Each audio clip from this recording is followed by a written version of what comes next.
Poetry. We're here with poet Jamal-Author. And did I do that right? Jamal-Ali-Author, yeah, okay. Yeah. Jamal, I want you to pick up on the point that we left off with.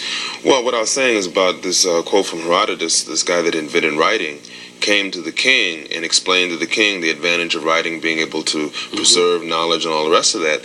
And the king, after listening to it, dismissed him and saying that this would be a waste of time, it would be a distraction, and it would cause people who did not really know the knowledge to be able to possess the knowledge, and would actually be a detriment more than an advantage. And I think that what it goes back to is that we will find that when you have what they call pre-literate societies, and it's all verbal and oral tradition, right, it's a memory exercise. You have to remember things as opposed to being able to write it down and rely on that. And that's the importance of the African griot. Absolutely. That's what I was referring to. And you are the griot. We'd like to have another piece from you right now. Oh, okay. Well, I'll do one in terms of what we were dealing with about identity. This is when I occasionally do readings in high schools as part of my involvement in the community. And I wrote this for that group. This is called How Do You Measure? How do you measure a woman? Not by the color or sparkle of her eyes, or the way her clothes cling to her thighs. Not whether she is thick or thin, or the shade of her complexion. Not by the extent of her fame, or the number of degrees after her name. Not by the depths of her passion, or the price of her fashions. Not by the width of her hips, the soft sweetness of her lips, or the chocolate electricity of her kiss. How do you measure? Not by how much she turns you on, or the scent of her perfume, but do her eyes and lips both speak true? Not by her age, or the size of her wage, not by her softness, her hardness, or dancing skill, her ability to cook, or how good she looks when she's out for the kill.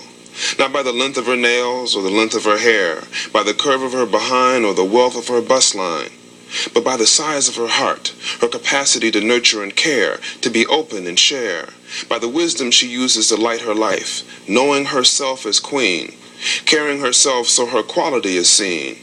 Her words are clear, speaking to more than simple desires. Her mind is home to her creative fires, expressing her heart in works of art and the principles for which she stands.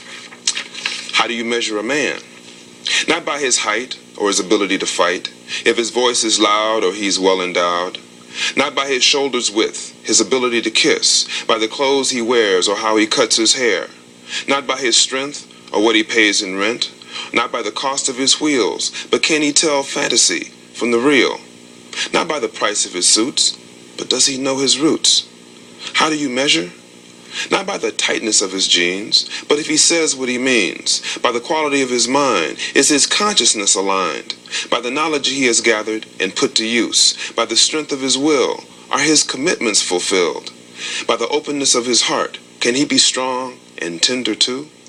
Do his lips and eyes both speak true? To nurture and support both friend and kin must be part of the norm, from beginning to end.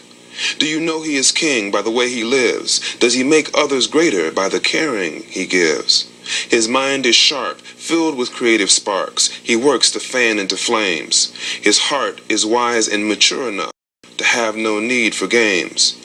His words and actions are one and the same, and the quality of his integrity is equivalent to his name. That's beautiful. And that's called How Do You Measure? Right, How Do You Measure? So, what were you thinking about, before you wrote that? Well, I was just thinking that how we put labels on people? Not only how we put labels on people, but how we have a tendency to judge by the container and the wrapping, and both with the W and without the W, the verbal wrapping and the exterior wrapping of the clothing. Everything is so much built on appearances that we don't deal with the essence, with the function, with the inner person, and that's really what we've got to get to. Because you can take somebody off that's homeless, not to say that they're less of a person, but a person that's homeless or a person who's been a bum all their life, give them a shower, clean them up, put them in a nice suit or a nice dress. You don't know until they open their mouth. Maybe a brilliant person. And you don't know until they open their mouth what kind of person it is. Or you can take another person who, and there are a lot of people out there who are homeless now because of various things that have occurred to them that they couldn't control, PhDs. That's true. Okay, so you can't judge by the outside. I mean, one of the quotes of Islam is to be able to recognize wisdom even from the mouth of a drunkard. That's right. I mean, you have to be able to deal with that. Most definitely, because we in this society we